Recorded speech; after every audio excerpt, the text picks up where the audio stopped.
साथी सुख दुःखको बाँध बन्छन्, आपद विपत्तिमा सहारा बन्छन्। सच्चा साथी सधैँ रहन्छन्, स्वार्थीहरू छुटेर जान्छन्। कहानी आफैसँग सम्बन्धित छ।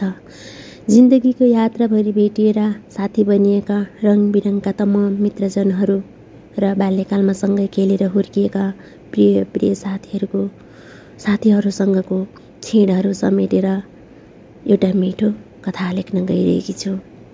काम परेको बेला वा केही चाहिएको बेला मात्र बोल्ने बोलाउने साथीहरू स्वार्थी हुन्। जरुरतमा काम चलाउँदै स्वार्थ पुरा गर्दै टाढिँदै गए, छुटिँदै गए, बिछडिँदै गए। कोही पैसा सापट्टि माग्दा मैले नदिँदा अनि कोही पैसा लिएर फेरि फिर्ता गर्न नचाहँदा सम्बन्ध टुटेर गए। धेरैजसो पैसाकै कारणले बिछडिएर गए। म आफू मात्र असल र राम्रो छु भनेर दाबी गर्न चाहेको होइन मैले, किनकि हरेक मान्छेहरूमा आफ्नो एउटा नराम्रो बानी बेहोराहरू हुन्छ नै। तर आफू गलत र नराम्रो छु भन्ने कुरा हामी मान्छेले कहिल्यै अनुभव गर्न सकिँदैन। यदि अनुभव नै भइहाल्यो भने पनि आफू गल्ती भएको स्वीकार गर्न सक्दैन अरूको सामु। सही गलत भनेको आफूले अरूको र अरूले आफ्नो देख्ने कुरा हो। धारणा यति मात्र हो कि मेरो पारिवारिक जस्तो सुकै सम्बन्ध होस्, सम्बन्ध जोडिसकेपछि सम्बन्ध अनुसारको कर्तव्य पुरा गर्न सकौँ। मुखले मिठो बोलेर मनमा नकारात्मक सोच विचार लिएर मैले लगाएको लुगा कपडादेखि लिएर मैले गरेको राम्रो काम राम्रो कुराहरूमा अरूले मलाई गरेको प्रशंसा र स्याबासीमा जल्नेहरूको कमी छैन आज पनि यहाँ। म कसैसँग कुनै कुरामा होडबाजी गर्दिनँ। अरूले जे गर्यो त्यही गर्न पनि मन लाग्दैन। मान्छेहरूको नजरमा राम्रो बन्न देखावटी गर्न पनि छैन मलाई। म जस्तै छु त्यत्तिकै ठिक छु, जतिको छु त्यमै खुसी छु र राम्रो नजरमा हेर्नेहरूको नजरमा सायद राम्रै छु। विभिन्न देश विदेशमा रहने क्रममा विभिन्न गाउँठाउँहरूको साथीसङ्गीहरूसँग भेटघाट भयो। कुनैसँग मित्रताले बस्यो, कुनैसँग बाध्यतामा अनि कुनै साथी आफै साथी बनिएर आए। कसैले साथ निभाए त कसैले धोका दिएर गए। एक समयमा मैले एउटा साथीलाई पैसा सापट्टि दिएको थिएँ। आफूलाई आवश्यक परेर घर पठाइदिन्छु भनेर मागेको मात्र के थिएँ।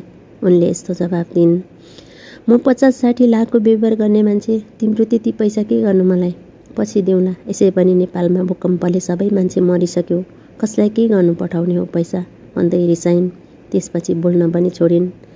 सायद उसको परिवारमा सबै मरेको थियो होला। उसको मर्यो भन्दैमा सबैको मर्छ भन्ने पनि त थिएन।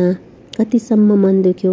यति साह्रो हेपेर खसालेर बोल्ने गर्छन् साथी बनाउँदाहरू। कोही साथी भगवान रूपी भेटिए। परदेशको ठाउँमा अचेत अवस्थामा हस्पिटल अनि कम्पनीको कोठामा जिन्दगी र मृत्युसँग लडिरहेको बेला साथ सहारा बने थिए प्रिय साथीहरू। 14-15 घण्टा काम गरेर आएर पनि मलाई औषधि पानी खाना पिना हरेक कुराहरूमा ध्यान राख्ने स्याहार सुसार गर्ने ती साथीहरू साँच्चीकै महान थिए, भगवान थिए। मैले बिर्सेको छैन त्यो गुणहरू। मैले त्यसको बदलामा केही गर्न सकिनँ, केही गर्न पाइनँ। मेरो त्यो अन्तिम अवस्थालाई केही पैसाहरू अनि धेरै धेरै माया याद सम्झनाहरू दिएर नेपाल पठाउनका लागि बिदाई गरेका थिए। नेपाल गएर केही समयपछि भाग्य बस बाँच्न त सफल भएँ, तर म फेरि त्यही ठाउँमा फर्केर जान सकिनँ। बिना सम्पर्कको कारणले सबै साथीहरू उतिखेरै छुटिए। आजभोलि उनीहरू कहाँ छन्, के गर्दैछन् अत्तो पत्तो छैन। जहाँ रहे नि जहाँ भए नि भगवानले सधैँ रक्षा गरिरहुन्, आशीर्वाद बनाइरहुन्। सानैदेखि सँगै खेलेर पढेर सँगै घाँस दाउरा मेलोपात अनि हाट बजारसम्म सँगै गर्ने प्रिय साथीहरू पनि धेरै थिए। अहिले आफ्नो जिन्दगीमा मस्त होलान्, व्यस्त होलान्। कर्ममा खोट अनि भाग्यले ठगेको भनेको म अनि अर्को साथी थियो। विवाह पश्चात पनि केही समयसम्म हाम्रो मित्रता थियो। दुःख सुखको कुरा साटासाट गर्थ्यौँ। आफ्नो अधुरो र अपुरो वैवाहिक जीवन छोडेर आफू अनि आफ्नो बालबच्चाको भविष्य बनाउनतिर लाग्यौँ। केही समय भए पनि एकसाथ पनि बस्न पुगेका थियौँ, तर उसको पहिलेदेखिको बानीको कारणले छुट्न पर्यो, बोलचाल बन्द गर्नु पर्यो। ऊ सानैदेखि मेरी दिदीकी प्रिय थिइन्। सधैँ मेरी दिदीको पछि लागिरहन्थिन्। मैले गरेको राम्रो नराम्रो काम कुराहरू दिदीलाई पुरा लगाउँथिन्। उसैको कुरामा आएर दिदीले मलाई गाली गर्थिन्, सौतेनी व्यवहार देखाउँथिन्। मैले मेरी दिदीबाट पाउनुपर्ने माया उसले पाउँथिन् अन्तिममा आएर पनि ठिक त्यसै गरेर दिदीबहिनी बीच झगडा गराइन्। हामी दिदीबहिनीको सम्बन्ध गडबड हुनुको विशेष कारण उही थियो।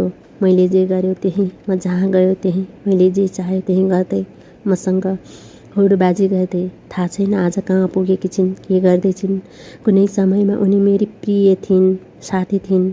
उसँग मेरो केही लिन दिन छैन, न आहारिस छ, न डाहा, न कुनै दुश्मनी। तर थाहा छैन त्यसरी मेरो जासुस किन गर्छिन्। आजभोलि पनि मेरो बारेमा कसैसँग सोधपुछ गर्छ अरे भन्ने सुनेकी छु।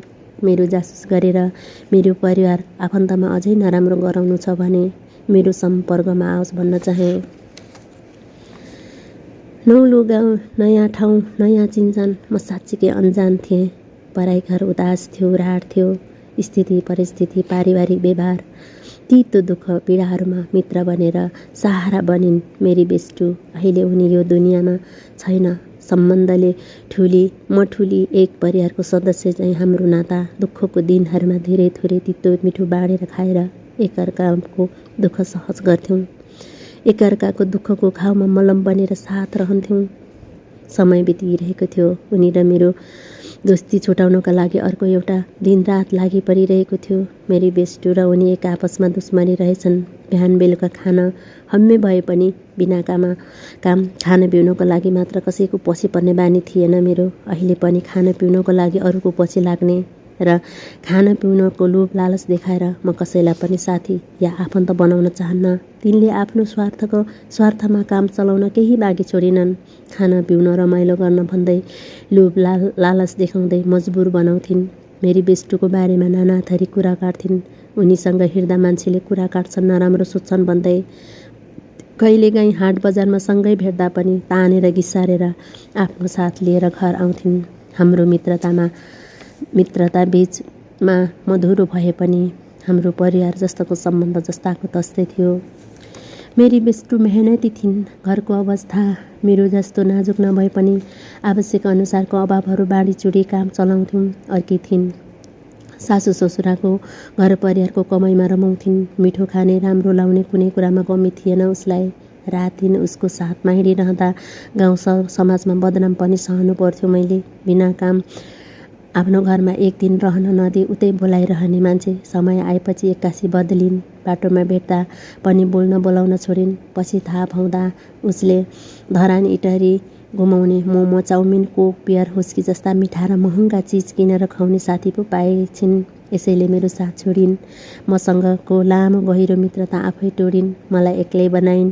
त्यहाँबाट आजसम्म मनदेखि मनसम्म मिल्ने मित्र बनाएकी छैन। जो जहाँ भेटिन्छ त्यही साथी हो, जहाँ जे बोलिन्छ त्यही सकिन्छ। एउटै मात्र साथी बनाइयो भने त्यो साथीले धोका दियो भने एक्लै हुँदो रहेछ। उता मेरी बेस्टु म अरूसँग हिँड्दा कहिल्यै रिसाइनन्, डाहा गरिनन्। मैले बरु कति मन दुखाएँ होला उसको। राम्री र असल स्वभावकी थिइन्। यसैले त भगवान्जीले चाँडै लिएर जानुभएछ। अन्तिमपल्ट मैले उसलाई विराटनगरको न्युरो हस्पिटलमा छोडेको थिएँ। उनी ग्रस्त बिमारी थिइन्।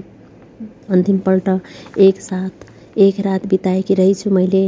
रातभरि सँगै बसेर बिहान एक जरुरी काममा निक्लनु थियो मेरो।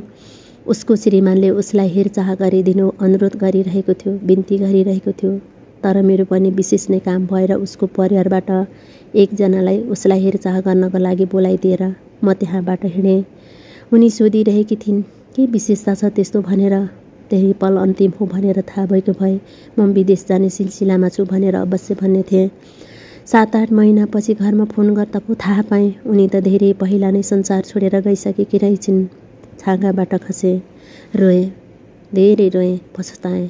माफ गर ल साथी, तिम्रो त्यो अवस्थालाई छोडेर जानको कारणसम्म मैले बताउन सकिनँ।